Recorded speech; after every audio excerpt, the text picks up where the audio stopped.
Today, we are announcing that we are submitting a Freedom of Information law request into Governor Hochul's administration on all communications related to bail reform. We're doing this on behalf of the 20 million people of the state of New York who are being played by this governor. She's been dodging the press. She's been talking out of both sides of her mouth. And that's only what we know. Can you imagine the double dealing that's gone on behind closed doors? We're going to expose her because this is an issue that is literally a matter of life and death for New Yorkers. You don't get to be all things to all people, especially in this information age. Kathy Hochul's tap dance is getting so complicated that I think she should audition for Dancing with the Stars. Making Kirsten Gillibrand look like a profile in Courage at this point. When she's playing Kathy from Buffalo, she cares about the cops, she cares about law and order. But then when she's Kathy from Brooklyn, she's hanging out with AOC in a state-run drug den, handing out checks to criminals. It would be laughable if it wasn't such a serious issue, where everyday people are being victimized by these insane policies. New Yorkers are sick and tired of the corruption and the lies that were the hallmark of the administration that she proudly served as #2 in and now presides over. She learned from the best manipulator that ever was, Andrew Cuomo himself. But the voters, they're not buying it anymore. Public safety is on the ballot this November, and the people of this state have a right to know who their governor is talking to and what she is saying about bail reform. All of a sudden, Kathy Hochul claims she's for law and order and she's concerned about crime victims. And frankly, it's not just her, it's the entire Democrat Party that's trying to do a 180 right now. And make no mistake, it's not because they've changed their dangerous ideology. It's not because they've seen the light of the horrific impact of their policies. It's not because they care now. It's because they know they have a major political problem now. And they'll say whatever it takes to get through the next election. They know how to read a poll just like I do. If they get away with it, they're going to be even more emboldened. If they continue to have one-party Democrat rule, the policies will be even worse, and they will continue to ram through a pro-criminal, anti-police agenda. So what was Kathy Hochul saying about bail reform before she realized it could very well cost her an election? Well, let's go back to the record. Kathy Hochul served as #2 in the Cuomo-Hochul administration that signed the bail reform into law as a part of the budget process. At that time, they hailed it as a significant achievement. And they lied, and they said it would only be for nonviolent offenses. We all know that wasn't true. And we certainly know it isn't true then. It wasn't true then, and it's not true now. But then she traveled all over the state as the cheerleader-in-chief for this, the former governor, and all of the policies around bail reform that they accomplished together. And when a reporter then asked her about about criticisms of the bail reform laws at the time, from the law enforcement and prosecutor perspective, at that time the prosecutor said that it would be harder for them to do their jobs, and people would be made to be less safe. She, at that time, said that they were over-exaggerating the impact of what the bail reform and the discovery reform would be. Now, I wonder out loud if the widow of NYPD officers Jason Rivera or the family of Officer Mora think that it's an over-exaggeration of what's happened. I wonder if the family of Michelle Go, who was killed after being shoved in front of an oncoming subway car, thinks that that's an exaggeration. I wonder if any of the thousands of victims of robberies or assaults or burglaries, you name it, what's happened, at the hands of career criminals, think that it's an exaggeration at this point. But Kathy Hochul was only getting started. After she ascended to the governorship, her first major decision she had to pick a lieutenant governor. Well, she reached right for one of the architects of the bail law and the defund the police movement, radical leftist Brian Benjamin. Now, like Biden and AOC, she also tried the whole COVID excuse, saying that the increase in violence was during the pandemic, and it was because the human condition is very frail. Then, after Officers Moya and Rivera were executed in cold blood by a career criminal, she dug her heels in again and even opposed Mayor Eric Adams' call for judicial discretion.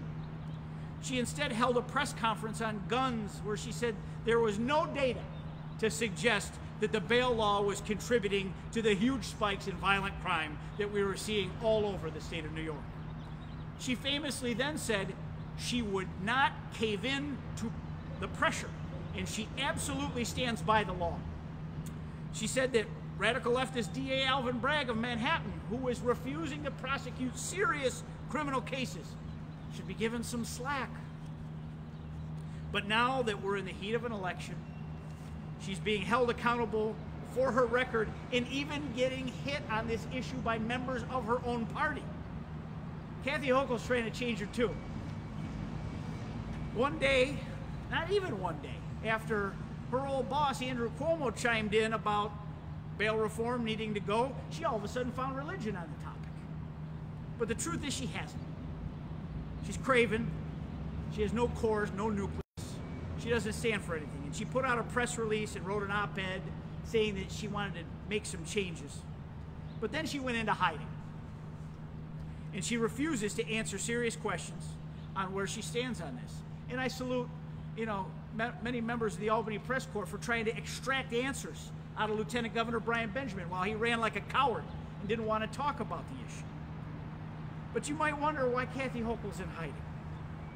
Well, if I was a betting man, I bet it's because she's telling all the radical leftists who she's afraid of that she needs to do this for optics, for the election. And don't worry, wink, wink, I'm still committed to your cause. I'm with you. So it's real simple. I want to see every email. I want to see every text message, every phone call involving anyone in this executive chamber on the second floor of that building. Her defund the police lieutenant governor, her chief counsel, her legislative affairs team, the secretary to the governor, everyone, Kathy Hochul herself. It'd be quite easy, since they're all on the same server, and all you need to do is search bail as the keyword.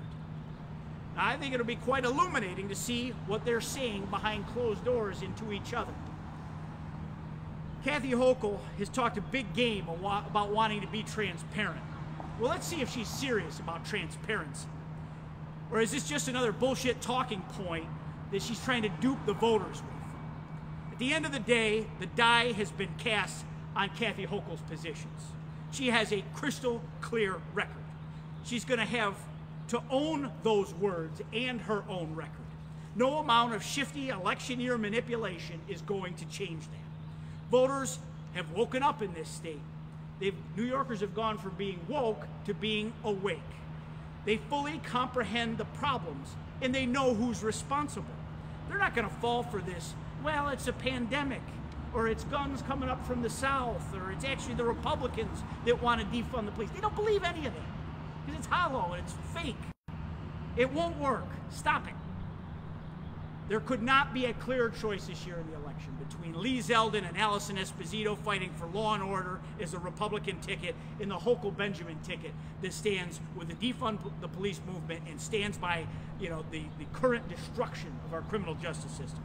Under a Republican governor, we will repeal this awful, dangerous law that's getting people killed and hurt.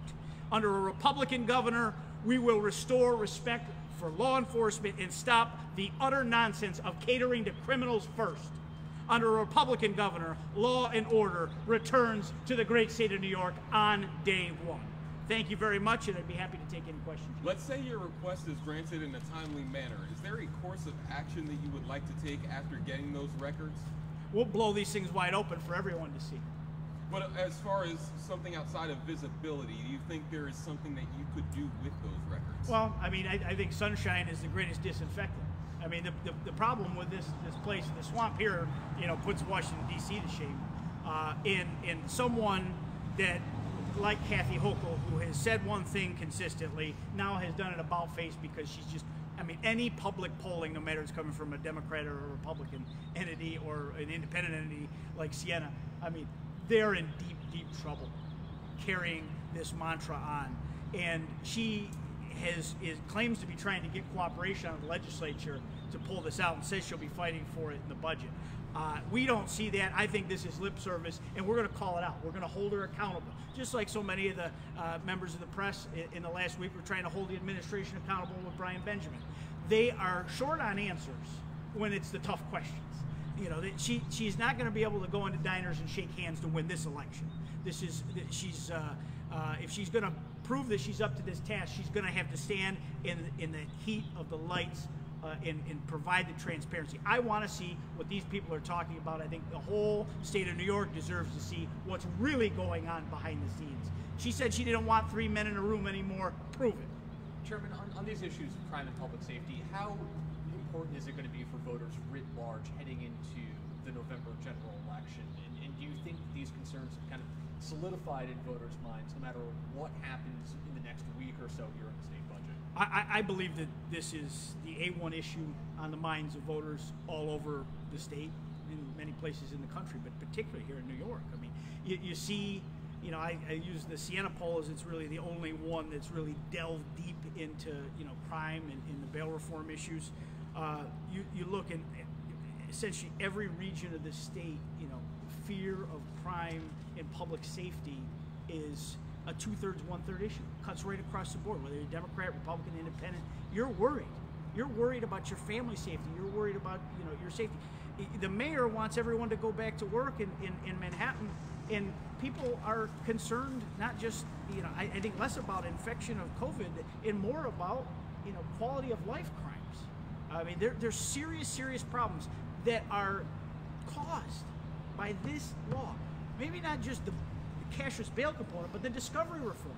That's the other poisonous aspect of this, where prosecutors from day one said, we can't do our jobs under this type of scrutiny. We don't have the resources, we don't have the assets, we can't turn it around in time. These are the sorts of issues that are on the table.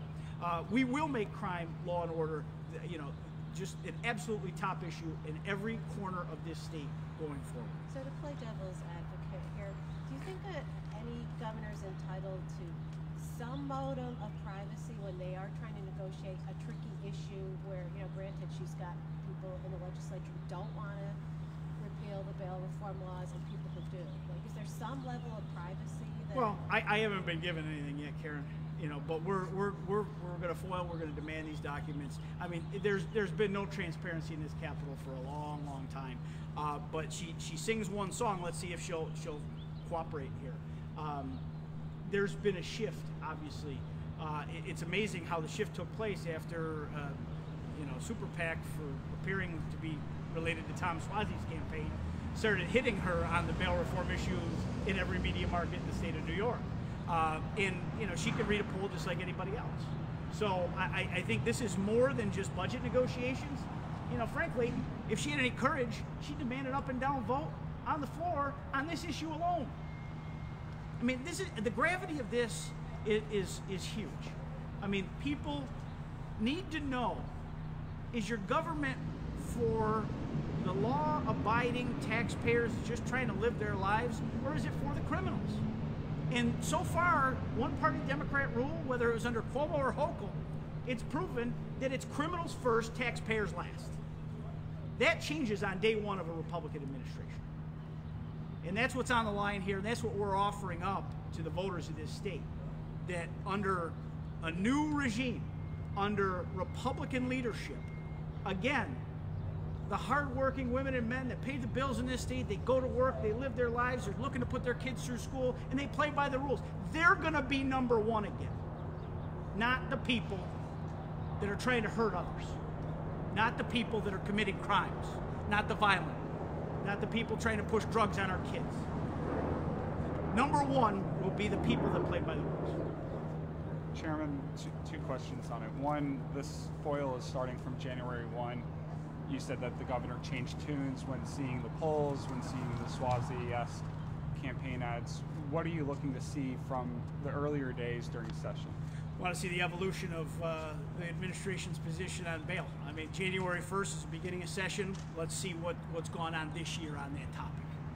And second, obviously the proponents of bail, one of the main things that they were looking for is more equitable solutions for folks who are being held based off of what their economics are.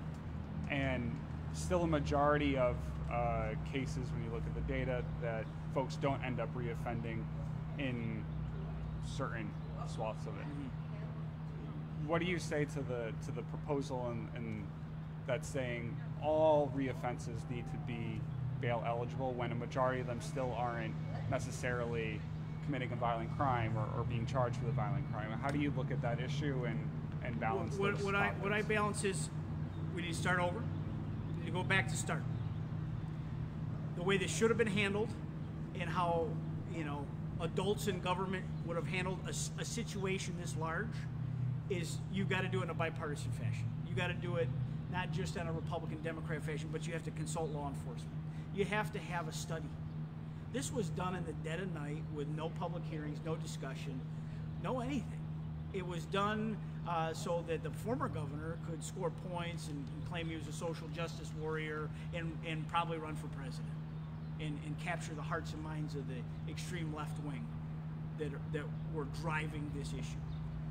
What would be done in you know, if this was an honest process, is you would have studies, you would have hearings, you would have sheriffs, DAs, the state police, you know, federal law enforcement, get everybody at the table and find out how can we create a better system that is more perhaps equitable. I mean, I'm not saying there's no inequities.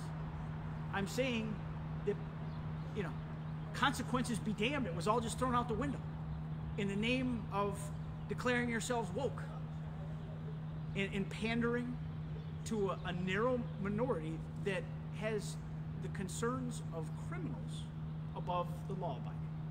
And from where we are now, is there a satisfactory conclusion that does not involve either a complete overhaul or judicial discretion? Listen, I think our legislative leaders have weighed in here a little bit. This needs to be repealed. Every cop I've talked to, every district attorney, you know, they do not see where this is workable as is. It needs a total overhaul. You're not going to be able to just nip around the edges and fix this up. I mean, and that's what I suspect that she's trying to get to, is some sort of hollow fake victory, you know, some sort of, you know, cosmetic change, maybe a couple situations, you know, get judicial discretion, and she's going to declare that she saved us all. And they all know that's nonsense, and you're all smarter than that, and the people are smarter than that. They know who did this to us. Elections have consequences, and the consequences of one-party Democrat control are that we've all been made less safe in the state of New York, because for some godforsaken reason, Democrats have decided that, you know, people in jail should be held in a higher esteem and higher regard than protecting our citizens. Perfect. Thanks, everybody. Thanks, everyone.